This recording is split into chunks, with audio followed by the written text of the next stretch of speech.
فرمان رسالت طلب العلم فریضۃ علی کل مسلم، ہر مسلمان مرد و عورت پر علم دین کا سیکھنا فرض ہے، یعنی بقدر ضرورت۔ مسلمان اپنی زندگی کی جس شعبے میں قدم رکھتا چلا جائے اس شعبے کا علم حاصل کرنا اس پر لازم اور ضروری ہو جاتا ہے۔ وہ بالغ ہو جائے تو اس پر نماز کے مسائل کا سیکھنا ضروری ہے، روزے کے مسائل کا سیکھنا ضروری ہے۔ اس پر حج فرض ہو جائے تو حج کے مسائل کا سیکھنا ضروری ہے۔ اس پر مال آ جائے تو زکوٰۃ کے مسائل کا سیکھنا ضروری ہے۔ وہ تجارت کرے تو تجارت کے مسائل کا سیکھنا ضروری ہے۔ وہ شادی کے قابل ہو جائے، نکاح کے قابل ہو جائے تو اسے اس کے مسائل سیکھنا لازم اور ضروری ہے۔ نکاح اور طلاق کے مسائل کا جاننا مسلمانوں کو بے حد ضروری ہے۔ اسی طرح زندگی کے جس شعبے میں بھی مسلمان قدم رکھتے چلے جائیں، مسلمانوں کو اس شعبے کے مسائل کا علم حاصل کرنا لازم اور ضروری ہو جاتا ہے۔ سر دست میں یہاں پر گفتگو کرنا چاہوں گا مزارات مقدسہ پر حاضری کے سلسلے میں۔ آج ہندوستان میں ماشاءاللہ بے شمار مزارات مقدسہ ہیں، اور مسلمان اپنی عقیدت کے اظہار کے لیے ان مزارات پر پورا سال حاضری دیتے رہتے ہیں، موقع بموقع حاضری کے لیے پہنچتے ہیں، اور عظیم بزرگ اور صالحین کے مزارات ہیں۔ تو میرا یہاں پر کہنا یہ ہے کہ آپ مزارات مقدسہ پر حاضری کے آداب، طور طریقے بھی سیکھیے، یہ بھی آپ پر لازم اور ضروری ہے، تاکہ آپ ہر ایسے کام سے بچ سکیں جو شریعت کی نظر میں پسندیدہ نہیں ہے، جس کی اللہ اور اس کے رسول کی طرف سے اجازت نہیں ہے، جو شریعت میں ممنوع ہے، اور خود صاحب قبر بھی اسے پسند نہیں فرمائیں گے۔ مثلا آپ جب قبر پر حاضر ہوں، مزار مقدس پر آپ حاضر ہوں تو حد ادب میں حاضری دیں، حد ادب میں سلام عرض کریں، السلام علیکم ورحمۃ اللہ وبرکاتہ۔ اس کے بعد آپ ذکر کریں، تلاوت کریں اور دعا کریں، لیکن ہرگز ایسا کوئی کام نہ کریں کہ نہ شریعت کو پسند، نہ اللہ کو پسند، نہ رسول اللہ کو پسند، نہ خود صاحب قبر کو پسند۔ صاحب مزار اگر اپنی حیات ظاہری میں آپ کے سامنے ہوتے تو کیا آپ اوندھے منہ ان کے اوپر گر جاتے؟ کیا آپ انہیں لپٹ جاتے؟ کیا انہیں آپ چپٹ جاتے؟ ان کی پیشانی کو، ان کے قدموں کو بوسہ دینا شروع کر دیتے؟ حد ادب میں رہتے نا۔ حد ادب تو ہر کوئی جانتا ہے۔ مسلمان اپنے ماں باپ کے لیے ادب اور احترام اپنے دل میں رکھتے ہیں، اپنے اساتذہ کا ادب اور احترام کرتے ہیں، اپنے بزرگوں کا ادب اور احترام کرتے ہیں۔ انہیں معلوم ہے ادب کسے کہتے ہیں، تو وہاں جا کر کے گرنا نہیں اوندھے منہ۔ وہاں مزار کا طواف نہیں کرنا ہے، کہ طواف خاص ہے خانہ کعبہ کے ساتھ۔ علماء نے ناجائز، حرام اور ممنوع لکھا ہے اسے، بوسے سے بھی منع کیا ہے۔ آپ وہاں پر چادر پوشی کر رہے ہیں، آپ چادر پیش کر رہے ہیں، تو آپ چادر بھی ایک ڈالیے، اور جب تک وہ چادر بوسیدہ نہ ہو جائے تب تک آپ دوسری چادر مت ڈالیے۔ اگر آپ کے دل میں ہے کہ نہیں مجھے یہاں کچھ پیش کرنا ہے،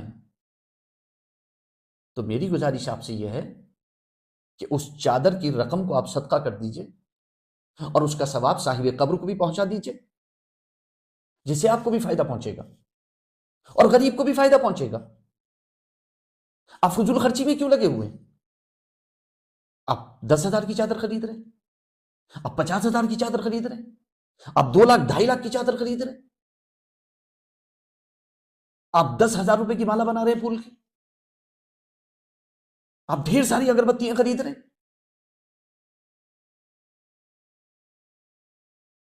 اس کی اجازت کہاں ہے؟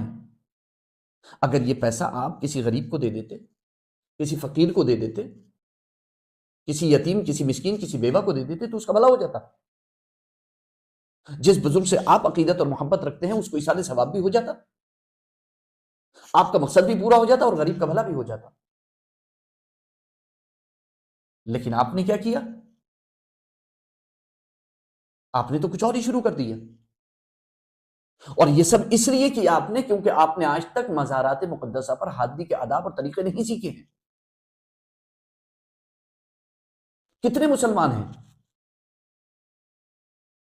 جن کی قرآن کی تلاوت اچھی ہے، کتنے مسلمان ہیں جنہیں نماز اللہ اکبر کہنے سے لے کر کے سلام پھیرنے تک اچھے طریقے سے یاد ہے؟ کتنے مسلمان ہیں جنہیں روزے کے مسائل یاد ہیں، جنہیں زکوٰۃ کے مسائل یاد ہیں، جنہیں تجارت کے مسائل پتہ ہیں، جنہیں نکاح اور طلاق کے مسائل پتہ ہیں؟ میں زیارت کے خلاف نہیں ہوں، میں آپ سے یہ کہہ رہا ہوں کہ آپ زیارت حدود اور دائرے میں رہ کر کے کیجیے، خلاف شرع کوئی کام مت کیجیے،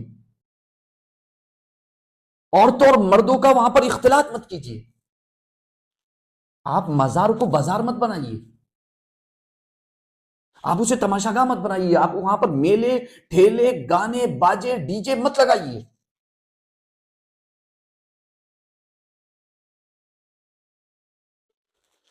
عجیب تماشا ہے، ایک جوڑا نکلتا ہے لڑکے اور لڑکی کا، ماں باپ کو دھوکہ دے کر کے، اپنے گھر والوں کی اپنے خاندان والوں کی عزت کو پامال کر کے،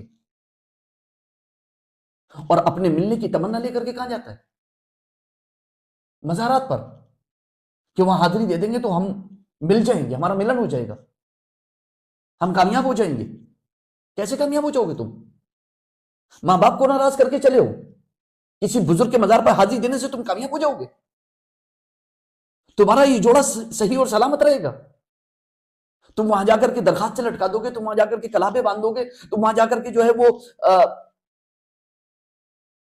پانی چڑھاؤ گے، تم وہاں جا کر کے اگربتیاں جلاؤ گے، موم بتیاں جلاؤ گے، چادریں چڑھاؤ گے، پھول چڑھاؤ گے، مجاوروں کو پیسے دو گے، تو مطلب تم کامیاب ہو جاؤ گے۔ ماں باپ کو ناراض کر کے تم کامیاب ہو جاؤ گے، اپنے رب کی رضا کے خلاف کام کر کے تم کامیاب ہو جاؤ گے۔ کاروبار میں کوئی نقصان ہو گیا تو سیدھے مزار پر پہنچ گئے۔ بے شک آپ مزار پر جاتے، اللہ کا ذکر کرتے، آخرت کو یاد کرتے، اپنی غلطیوں کو یاد کرتے کہ کہاں آپ سے غلطی ہوئی ہے، کہیں آپ نے کوئی غیر اسلامی تجارت تو نہیں کری ہے جس کی وجہ سے یہ نقصان آپ کو اٹھانا پڑا ہے۔ آپ وہاں جا کر کے حاضری دیتے، اللہ کی بارگاہ میں دعا کرتے، اس بزرگ کو اصالہ ثواب کرتے، اور اللہ سے یہ عہد کر کے آتے، اے پروردگار عالم، میں آج کے بعد کوئی خلاف شرع کام نہیں کروں گا، تو یقیناً آپ کے کاروبار میں ترقی ہوتی، آپ کے مال میں برکت ہوتی، آپ کی صحت میں عافیت اور سلامتی میں برکت ہوتی۔ مگر آپ نے تو جو دھندا کر رہے تھے، جو غیر اسلامی تجارت کر رہے تھے، جو سود اور بیاج کا کاروبار کر رہے تھے، وہ تو آپ نے چھوڑا نہیں۔ مجھے کبھی کوئی نہ میری جان کو نقصان ہوگا، نہ میرے مال کو نقصان ہوگا۔ حفاظت کرنے والا اللہ ہے، خالق اللہ ہے، مالک اللہ ہے، رازق اللہ ہے۔ ظاہر سی بات ہے کہ ایک بندہ سامنے سے بیٹھا ہوا دیکھ رہا ہے کہ میں اس شخص کو جانتا ہوں، کسی وقت نہ مسجد میں دکھائی دیتا ہے، حتیٰ کہ جمعے میں بھی دکھائی نہیں دیتا، روزے بھی غائب ہیں، زکوٰۃ بھی خود ہی کھا رہا ہے، حج کو بھی نہیں جاتا ہے، اور مزار پر جا کر کے حاضری دے کر کے یہ سمجھتا ہے کہ میں نے سارا دین، مکمل دین پر میں نے عمل کر لیا۔ تو اس لیے زیارت قبور مشروع نہیں ہوئی۔ بے شک قبروں کی زیارت سنت ہے، خصوصاً صالحین کی قبروں کی زیارت بہت فضیلت رکھتی ہے، مگر اس کا یہ مطلب ہرگز نہیں ہے کہ آپ وہاں وہ معاملات کریں جس کی آپ کو اجازت نہیں دی گئی تھی۔ یہی وجہ ہے کہ آپ لوگوں کی نادانی کی وجہ سے، آپ لوگوں کی اس غفلت کی وجہ سے، اور مزارات مقدسہ پر حاضری کے آداب نہ سیکھنے کی وجہ سے، اس کا علم حاصل نہ کرنے کی وجہ سے آج اہل سنت والجماعت بدنام ہو رہے ہیں، آج مزارات مقدسہ کا تقدس پامال ہو رہا ہے۔ جو احترام مسلمانوں کے دل میں مزارات مقدسہ کا کبھی ہوا کرتا تھا، آج وہ اکثر مسلمانوں کے دلوں سے نکلتا چلا جا رہا ہے، خصوصاً نوجوانوں کے دلوں سے نکلتا چلا جا رہا ہے، کیونکہ آپ کی یہ حالتیں دیکھ کر کے کہ کہیں تو آپ اس کا طواف کر رہے ہیں، کہیں آپ اس کو بوسے دے رہے ہیں، تو کہیں لپٹ رہے ہیں، کہیں چپٹ رہے ہیں، کہیں اوندھے منہ پڑے ہیں، یہ سب دیکھ کر کے آج نوجوان جن کے پاس علم نہیں ہے، جو دین سے ناواقف ہیں، ان کے ذہنوں میں کہیں نہ کہیں یہ زہر گھولا جا رہا ہے کہ دیکھو یہ قبر پجے ہیں، یہ قبر پرست ہیں، یہ سب مشرک ہیں۔ جس طرح کھڑے بت کی پوجا کی جاتی ہے، یہ پڑے بت کی پوجا کرتے ہیں، معاذ اللہ رب العالمین۔ آپ کو معلوم ہے کہ آپ کو قبر پرست کہہ دیا گیا ہے، آپ کو قبر پجا بنا دیا گیا ہے۔ آپ کو مشرک کہا جا رہا ہے، آپ کو کافر کہا جا رہا ہے، صرف آپ کی نادانیوں کی وجہ سے۔ اگر آپ نے صحیح علم حاصل کیا ہوتا قبروں کی زیارت اور حاضری کا، تو آج آپ کو یہ نہیں کہا جاتا۔ تو آپ کہیں نہ کہیں غلطی کر رہے ہیں کہ آپ کو زیارت قبور کے آداب نہیں پتہ ہیں۔ ہاں، غلطی ان لوگوں کی بھی ہے، ظلم ان لوگوں کی طرف سے بھی بہت بڑا ہے جو آپ جیسے نادانوں کو کافر و مشرک کہہ رہے ہیں، جو آپ کو قبر پجا قبر پرست کہہ رہے ہیں۔ وجہ اس کی یہ ہے کہ عبادت اور تعظیم میں فرق ہے۔ عبادت کے لیے دو باتوں کا ہونا ضروری ہے، ایک آپ کا اعتقاد کہ جس کے لیے آپ کام کرنے جا رہے ہیں اسے آپ واجب الوجود، خالق، مالک اور مستحق عبادت مانتے ہیں، اور دوسری آپ کی نیت کہ یہ کام خاص اسی کی تعظیم اور عبادت کے لیے آپ کر رہے ہیں، یہ ہے عبادت۔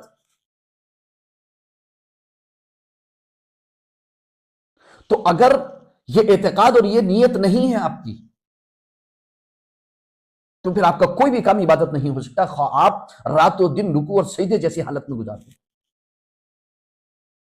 آپ دنیا کی کسی مفتی سے پوچھیے کہ ایک آدمی صبح سے ہاتھ باندھے کھڑا ہوا ہے، ایک آدمی صبح سے رکوع جیسی حالت میں پڑا ہوا ہے، سجدے جیسی حالت میں پڑا ہوا ہے، مگر وہ یہ کہتا ہے کہ میں اللہ کو اپنا خالق مان کر، مالک مان کر، اسے واجب الوجود مان کر، اسے مستحق عبادت سمجھ کر کہ میں ایسا نہیں کر رہا ہوں، اور میں اس کی تعظیم اور عبادت کی نیت سے ایسا نہیں کر رہا ہوں، تو کیا یہ عبادت مانی جائے گی؟ ہرگز عبادت نہیں مانی جائے گی، کیونکہ اس کا یہ کام اس اعتقاد اور اس نیت سے خالی ہے۔ تو کوئی بھی کام عبادت اس وقت بنتا ہے کہ جب اس میں یہ اعتقاد اور یہ نیت شامل ہو جائے۔ اس نیت اور اس اعتقاد کے بغیر کوئی بھی کام عبادت نہیں ہو سکتا۔ اس ڈیفینیشن کے مطابق جو متفق علیہ ہے، اہل ایمان، اہل اسلام، اہل حق، اہل سنت کے نزدیک متفق علیہ ہے۔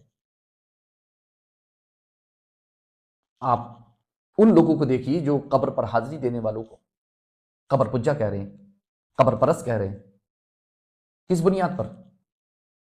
کہ وہاں جا کر کے انہوں نے قبر کو بوسہ دے دیا، یا اس کے در کو چوم لیا، یا وہاں چادر چڑھا دی، یا وہاں پر پھول چڑھا دیے، یا وہاں پر اگربتی سلگا دی، یا وہاں پر جا کر کے دعا کر لی، یا ان کا وسیلہ لگا لیا، صرف اس وجہ سے انہیں قبر پجا کہہ دیا، انہیں قبر پرست کہہ دیا، انہیں کافر و مشرک کہہ دیا، انہیں اسلام سے خارج کر دیا۔ کہ یہ سارے کام عبادت میں آتے ہیں؟ کیونکہ انہوں نے ان میں سے کوئی بھی کام نہ تو اس اعتقاد کے ساتھ کیا کہ وہ صاحب مزار کو، صاحب قبر کو، اس بزرگ کو واجب الوجود مانتے ہیں، خالق مانتے ہیں، مالک مانتے ہیں، مستحق عبادت مانتے ہیں، اور نہ ہی اس نیت کے ساتھ کیا کہ یہ اس کی تعظیم اور عبادت کے لیے ہے۔ پھر ان کا یہ کام عبادت کیسے ہو گیا؟ اور جب عبادت ہی نہیں ہوا تو شرک کیسے ہو گیا؟ اور جب شرک نہیں ہوا تو وہ مشرک نہیں ہوا، اور جب وہ مشرک نہیں ہوا تو مسلمان کو مشرک کہنے والے کا انجام کیا ہے؟ صحیح مسلم کی حدیث نمبر 216، بخاری کی حدیث نمبر 6103، 6104، آپ اٹھا کر کے دیکھیے۔ اللہ کے رسول صلی اللہ علیہ وسلم ارشاد فرماتے ہیں کہ اگر کسی مسلمان نے اپنے مسلمان بھائی سے کہا یا کافر، یعنی اسے کافر کہہ کر کے پکارا، تو یا تو حقیقت میں وہ ایسا ہوگا یا نہیں ہوگا۔ اگر حقیقت میں وہ کافر ہے تو کوئی بات نہیں ہے، اور اگر وہ حقیقت میں کافر نہیں ہے تو یہ کفر پلٹ جائے گا، یہ بات پلٹ جائے گی کہنے والے کی طرف جس نے اسے کافر کہہ کر کے پکارا ہے، جس نے اسے مشرک کہہ کر کے پکارا ہے۔ میں بہت ہی ایک آسان مثال آپ کے سامنے پیش کرتا ہوں۔ ایک شخص نے مزار پر حاضری دی، دو لوگ کھڑے ہوئے تھے، وہ حاضری دینے والے کو دیکھ رہے تھے، اس نے جا کر کے اسے قبر کو بوسہ دیا، تو ان دونوں لوگوں میں گفتگو چلنے لگی۔ ایک نے کہا کہ یہ کافر ہو گیا، یہ مشرک ہو گیا۔ دوسرے نے کہا کہ نہیں، جلد بازی مت کرو، کیونکہ ابھی ہمیں اس کا اعتقاد اور نیت پتہ نہیں ہے کہ وہ صاحب مزار کے بارے میں اعتقاد کیا رکھتا ہے۔ پہلے اعتقاد پتہ کر لیتے ہیں، کہ کیا وہ صاحب مزار کو واجب الوجود، خالق، مالک، مستحق عبادت سمجھتا ہے، جانتا ہے، اور یہ کام اس کی تعظیم اور عبادت کے لیے کر رہا ہے یا نہیں؟ جب جا کر کے اس سے معلوم کیا گیا تو اس نے کہا کہ کیسی بات کر رہے ہو؟ وہ مسلمان جنہوں نے آج تک جناب محمد رسول اللہ صلی اللہ علیہ وسلم جو افضل الخلق ہیں انہیں مستحق عبادت نہیں سمجھا تو کسی بزرگ کو، کسی ولی کو کیا مستحق عبادت سمجھیں گے؟ آپ اپنا دماغ ٹھیک کریں، آپ مجھ پر الزام لگا رہے ہیں۔ میں تو انہیں صرف ایک بزرگ مانتا ہوں، ادب سے میں نے ان کی قبر کو بوسہ دے دیا۔ اگر یہ شریعت میں منع ہے، غلط ہے، تو آپ مجھے بتائیں، میں اس سے باز آ جاؤں گا۔ طواف کر لیا، ناجائز ہے، ممنوع ہے، آپ بتائیں۔ اگر سجدہ بھی کر لیا تو یہ دیکھا جائے گا کہ وہ تعظیم کا سجدہ ہے کہ عبادت کا۔ اگر عبادت کا سجدہ کیا تو آپ کو کافر و مشرک کہنے کی ضرورت نہیں، وہ خود کافر ہو جائے گا۔ اور اگر تعظیم کا سجدہ کیا ہے تو یہ تعظیم دیکھی جائے گی کہ یہ تعظیم کس نیت سے کی ہے۔ کیا اس اعتقاد کے ساتھ کی ہے کہ وہ صاحب قبر کو واجب الوجود، خالق، مالک اور مستحق عبادت سمجھ رہے اور یہ تعظیم اس کی عبادت کے لیے کر رہے، یا پھر محض تعظیم کی ہے اللہ کا بندہ سمجھ کر، اللہ کی مخلوق جان کر، اللہ کا ولی جان کر؟ اگر ایسا ہے تو وہ ہرگز کافر و مشرک نہیں ہو سکتا، اور اسے کافر و مشرک کہنے والے خود اس کٹگرے میں کھڑے ہو جائیں گے، اس کو کافر و مشرک کہنے والوں کی خود کی گرفت ہو جائے گی۔ لہٰذا ایسے لوگوں کو چاہیے کہ وہ جلد بازی نہ کریں۔ ہم آج دیکھ رہے ہیں کہ سوشل میڈیا پر دھڑلے سے ویڈیو وائرل کی جا رہی ہیں، کلپس بھیجی جا رہی ہیں، اور مسلمانوں کو قبر پجا اور قبر پرست کہا جا رہا ہے، اور ان کو کفر و شرک کی طرف منسوب کیا جا رہا ہے، اور مزارات مقدسہ کو کفر و طاغوت کے اڈے بتایا جا رہا ہے، جبکہ عبادت و تعظیم میں فرق ہے، اور فرق نہ کرنا جہالت ہے، کیونکہ ہر عبادت تعظیم ہے لیکن ہر تعظیم عبادت نہیں ہے۔ عبادت کے لیے اعتقاد اور نیت ہونا ضروری ہے، جیسا کہ میں نے بتایا، اور اس اعتقاد اور نیت سے خالی بات تعظیم ہے صرف۔ ہم خانہ کعبہ کی تعظیم کرتے ہیں، اس کی عبادت نہیں۔ ہم حجر اسود کی تعظیم کرتے ہیں، اس کی عبادت نہیں۔ ہم روضہ رسول کی تعظیم کرتے ہیں، اس کی عبادت نہیں۔ ایسی بہت ساری چیزیں ہیں جن کی ہم تعظیم کرتے ہیں، ان کی عبادت نہیں کرتے۔ تو عبادت و تعظیم میں بہت بڑا فرق ہے۔ صحیح بخاری میں صاف حدیث موجود ہے کہ اللہ کے رسول کے صحابہ نبی اکرم صلی اللہ علیہ وسلم کی وہ تعظیم کرتے تھے کہ دیکھنے والوں نے بھی کہا کہ ایسی تعظیم ہم نے کسی کو کرتے بھی نہیں دیکھا۔ رسول اللہ کے وضو کے پانی کو پی لینا، حضور کھکاریں تو اسے لے کر کے تناول کر لینا، اپنے چہروں پر مل لینا، حضور صلی اللہ علیہ وسلم کے وضو کے بچے ہوئے پانی کو زمین پر نہیں گرنے دینا، اور اس کے لیے یہ نوبت آ جانا کہ جیسے گویا ایک دوسرے سے جھگڑ رہے ہیں اسے لینے کے لیے۔ اب قرآن مقدس اور احادیث کریمہ کو اٹھا کر کے دیکھیے، تعظیم کے کیسے نظارے موجود ہیں۔ مگر اس کا مطلب یہ تو نہیں ہے کہ معاذ اللہ رب العالمین وہ سب مشرک ہو گئے، استغفر اللہ العظیم، کیونکہ عبادت و تعظیم میں فرق ہے۔ آج پوری دنیا کے اندر جو لوگ بھی مزارات مقدسہ پر حاضر ہونے والوں کو محض اس بزرگ کی تعظیم کرنے کی وجہ سے اور تعظیماً کچھ کام کر لینے کی وجہ سے، جن میں کچھ جائز ہیں، کچھ منع ہیں، کچھ حرام ہیں، کافر و مشرک کہا جا رہا ہے۔ ڈرنا چاہیے اس بات سے کہ کہیں وہ خود جو ہے اس مصیبت اور بلا میں گرفتار نہ ہو جائیں اپنے مسلمان بھائی کو کافر و مشرک کہہ کر کے۔